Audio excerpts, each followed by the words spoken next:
جابر حاکم اور ظالم نظام کے خلاف جب حسینی جرأت رکھنے والے اس رہنما نے قیام کیا تو ان کے باوفا ساتھیوں نے ان کے دادا کے ساتھ کی جانے والی دغا اور دھوکے کو یاد دلایا اور یہ خدشہ ظاہر کیا کہ کہیں ان کے ساتھی بھی انہیں امام حسین علیہ السلام کی طرح تنہا نہ چھوڑ دیں۔ لیکن حق کے لیے تلوار بلند کرنے والا وہ فرزند نبی تعداد کی کمی اور دشمنوں کی سازشوں سے کہاں ڈرنے والا تھا۔ آخر کار 61 سالوں بعد تاریخ نے پھر واقعہ کربلا کو دہرایا اور آل محمد نے حق کی اشاعت کے لیے پھر اپنے لہو کی قربانی پیش کی۔ اس مظلوم شہید کا نام حضرت زید ابن علی علیہ السلام تھا، جو امام زین العابدین علیہ السلام کے فرزند اور امام حسین علیہ السلام کے پوتے تھے، جن کے خروج کے متعلق اہل سنت کے امام ابو حنیفہ رحمۃ اللہ علیہ نے فرمایا تھا کہ بنو امیہ کے خلاف زید کا نکلنا نبی صلی اللہ علیہ وسلم کے بدر میں نکلنے کے مشابہ ہے۔ امام زید ابن علی کی پیدائش سن 80 ہجری میں مدینہ منورہ میں ہوئی۔ آپ کے والد امام سجاد علیہ السلام امام مظلوم حسین ابن علی کے بیٹے تھے، جنہوں نے واقعہ کربلا اور ملک شام کے سفر کی سختی برداشت کرنے کے بعد مدینہ میں ہی سکونت اختیار کر لی تھی۔ امام سجاد علیہ السلام کے امام محمد باقر سمیت اور بھی بیٹے تھے، ان میں زید امام علیہ السلام کے لاڈلے فرزند تھے۔ حضرت زید نے اپنے والد سے ہی دینی تعلیم کا آغاز کیا اور بہت ہی کم عمر میں قرآن مجید کے حافظ ہو گئے۔ آپ قرآن مجید میں بہت غور و فکر کیا کرتے اور آیات کی تفسیر اور تعویل میں آپ کو مہارت حاصل تھی، اس لیے آپ کو لوگ حلیف القرآن بھی کہتے تھے۔ جب زید 18 سال کے تھے تو امام زین العابدین وفات پا گئے، لہٰذا آپ کی پرورش اور کفالت آپ کے بھائی امام باقر علیہ السلام نے کی۔ امام زید ابن علی کا شمار بڑے تابعین میں ہوتا ہے۔ آپ نے صحابی رسول حضرت عامر بن واصلہ، جابر بن عبداللہ، ابان ابن عثمان اور ابن ابی رافع رضی اللہ تعالیٰ عنہما سے احادیث سے روایت کی ہے، جو اہل سنت کے مختلف کتب احادیث میں نقل کی گئی ہے۔ زید ابن علی اپنے والد کی طرح نہایت ہی صالح، عبادت گزار اور متقی شخص تھے، نیز آپ کی علم و فضل اور روحانی اوصاف آپ کو ائمہ اہل بیت میں ایک امتیازی شخص بنا دیتی ہے۔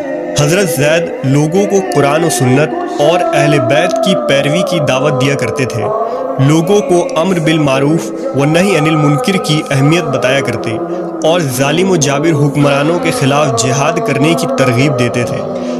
اس وقت بنو امیہ کا حاکم حشام بن عبد الملک تھا، جو نہایت ہی ظالم، فتنہ پرست اور عیش پرست بادشاہ تھا۔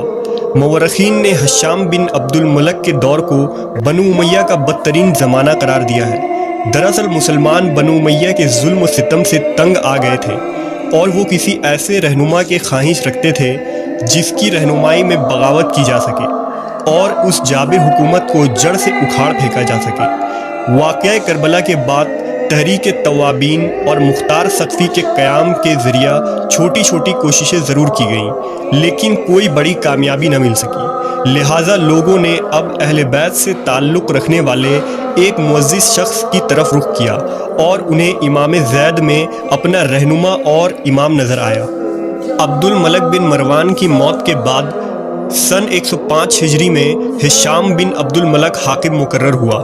حکومت سنبھالتے ہی اس نے گورنروں کو معزول کرنا شروع کر دیا اور اپنے پالتو اور وفادار لوگوں کو عراق، مصر اور حجاز میں گورنری کے عہدوں پر فائز کرنے لگا۔ حشام نے حضرت زید ابن علی کو کوفہ آنے کا حکم دیا، کیونکہ اسے کسی گورنر کے متعلق گواہی طلب کرنی تھی، مگر جب آپ علیہ السلام اس کے دربار میں حاضر ہوئے تو اس نے حضرت زید اور اہل بیت رسول کے خلاف نازیبہ الفاظ کہی اور توہین آمیز جملے استعمال کیے، لہٰذا حضرت زید علیہ السلام نے بھی حشام کے خلاف بھری دربار میں خطبہ دیا اور اس طرح بغاوت کے شعلے زور پکڑ گئی۔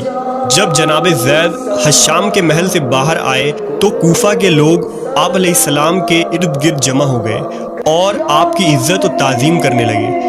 کئی عرصوں بعد انہوں نے خاندان نبوت کے کسی شخص کو دیکھا تھا، لہٰذا انہوں نے حضرت زید کا پرجوش استقبال کیا اور انہیں درخواست کیا کہ آپ ہمارے امام بن جائیں، ہم اس طاغوتی حکومت سے تنگ آ گئے ہیں۔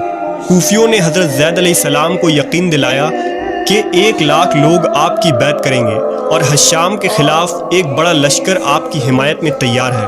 لہٰذا مدائن، بصرہ، واسط، موصل سے لوگ کوفہ آنے لگے اور حضرت زید سے خروج کرنے کی درخواست کرنے لگے۔ بے شمار لوگوں نے آپ کی بیعت لینی شروع کر دی۔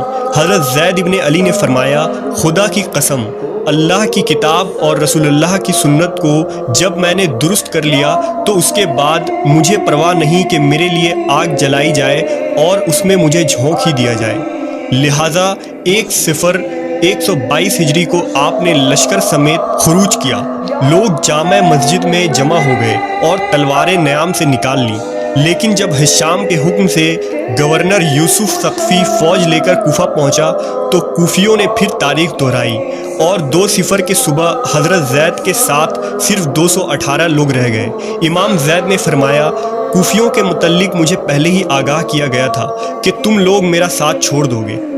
ایک طرف بنو امیہ کے ہزاروں سپاہی اور دوسرے طرف حضرت زید ابن علی کے ساتھ آپ کے 218 وفادار ساتھی تھے۔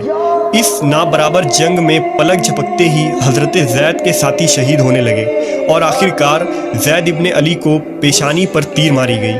آپ علیہ السلام بھی شہید ہو گئے۔ بنو امیہ کے ڈر سے آپ کے ساتھیوں نے آپ کو خفیہ طور سے دفن کر دیا، مگر ایک شخص نے یوسف ثقفی کو خبر دے دی کہ آپ کہاں مدفون ہیں، لہٰذا اس نے آپ کے جسم مبارک کو قبر سے باہر نکالا اور سر تن سے جدا کر کے حشام کے پاس بھیج دیا۔ حشام نے سر کی بے حرمتی کی اور آپ کے جسم مبارک کو مدینہ میں سولی پر لٹکا دیا گیا، جو کئی سالوں تک یوں ہی لٹکی رہی۔ حشام کے مرنے کے بعد ولید نے اسے اتروایا اور جلانے کا حکم دیا، پھر دریائے فرات میں اس خاک کو بہا دیا گیا۔ امام ابن حجر نے حضرت زید ابن علی کی شہادت کے متعلق لکھا کہ حضرت جریر بن حازم نے رسول اللہ صلی اللہ علیہ وسلم کو خواب میں دیکھا۔ زید کی شہادت کے بعد آپ صلی اللہ علیہ وسلم حضرت زید کے جسم سے پشت مبارک لگائے فرما رہے ہیں، اے لوگو، میرے فرزند کے ساتھ یہ کیا سلوک کرتے ہو؟